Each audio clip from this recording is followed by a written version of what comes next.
Okay, so if you're a CRNA, one of the biggest, most stressful decisions you'll make is looking at a new job offer. It's so easy to just get fixated on that big salary number, right? But the real value? It's almost always hidden. So in this explainer, we're going to give you the tools to see right past the surface and figure out what any offer is truly worth. And that's exactly what it is. That headline number is a total smokescreen. It doesn't matter if it's a big W-2 salary or a really high 1099 hourly rate, it just doesn't tell you the whole story. So our goal here is simple. We're going to build a framework that lets you cut through all that noise and calculate one clear apples-to-apples number so you can compare any job offer that comes your way.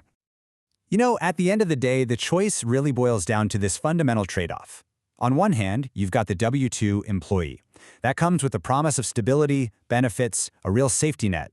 And on the other hand, you've got the 1099 independent contractor, which gives you a ton of flexibility, but you're the one taking on all the risk. Understanding this is really the first step to making the right call for yourself. So, here's our game plan. First, we're going to peel back the layers and uncover all the hidden money in a W-2 package. Then, we'll figure out the actual net income you get from a 1099 contract.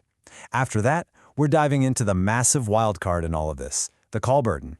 And finally, we'll bring it all together to calculate one single number, your total package valuation. All right, let's kick things off with the W-2 offer. This is so much more than just a salary, right? It's really a commitment from an employer for stable work. The key here is to look way beyond the base pay and actually put a hard dollar value on that entire benefits package.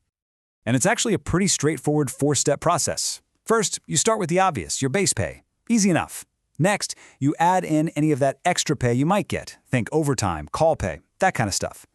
Now, this third step is absolutely crucial. We're going to turn your benefits into a real cash value. And finally, we'll actually assign a monetary value to something that's often totally overlooked: long-term stability. Let's take paid time off, for example. This is a perfect illustration of that hidden money. The math is simple. If you get 4 weeks of PTO, just multiply your weekly salary by 4. Boom. That's the real cash value of your vacation, and it absolutely has to be part of your total compensation calculation. And you know, it's the exact same logic for retirement benefits. If an employer is matching 4% on a $200,000 salary, that's not just some nice little perk. That is an extra $8,000 of pure cash in your pocket every single year. You just can't afford to leave that kind of free money out of your calculation. It's a huge mistake. And last but definitely not least, you absolutely cannot underestimate the dollar value of just plain old stability. You've got to ask yourself these questions. Is there a guaranteed annual raise in this offer? Is there a clear, transparent path to a higher salary, a route to a leadership position? What about just a predictable schedule that gives you some work-life balance? All of these things have a very real, long-term financial worth.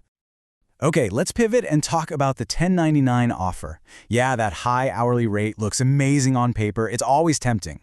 But it's so important to remember it's not a salary. It's a fee you're being paid for your services, and that fee has to cover all your overhead, your business expenses, and all of your financial risk.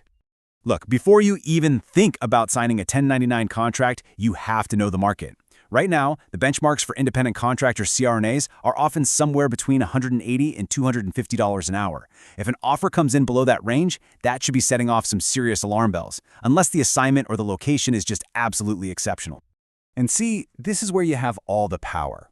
A really high 1099 rate is usually a signal of urgency in the market, a signal of scarcity, especially in places like rural hospitals. This gives you some serious leverage. Don't ever be afraid to use that leverage to negotiate your rate up toward the top end of that market range. And listen, your negotiation absolutely does not stop with that hourly rate.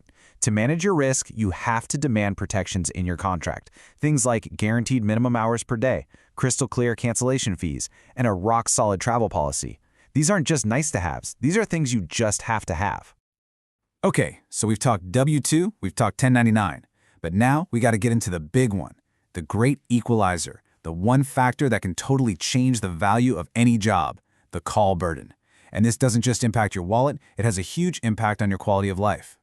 And I really want you to stop and think about this for a second. We're not just talking about the extra pay you might get. What's the actual physical toll it takes on your body? What's the impact on your fatigue, your recovery time, your ability to just have a life outside of the hospital? That cost is very, very real. Yeah. This number right here, this should really make you pause. There's national data showing that the average weekend call shift can last for 17 hours or even longer. That is a huge physical and mental load, and you better believe it needs to be compensated for appropriately. Don't ever let an employer downplay that. So, to protect yourself, you have to nail down the specifics. You've got to quantify this call burden by asking some really direct questions. How often am I on call? How long are these shifts, really? How do you handle standby pay versus actual callback pay? How are late cases compensated? Getting clear answers to these questions is the only way you can assign a true value to that call burden.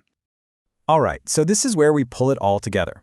The whole point of this entire process, whether you're looking at a W-2 or a 1099 offer, is to get to one clear, comprehensive, and totally comparable number, your total package valuation.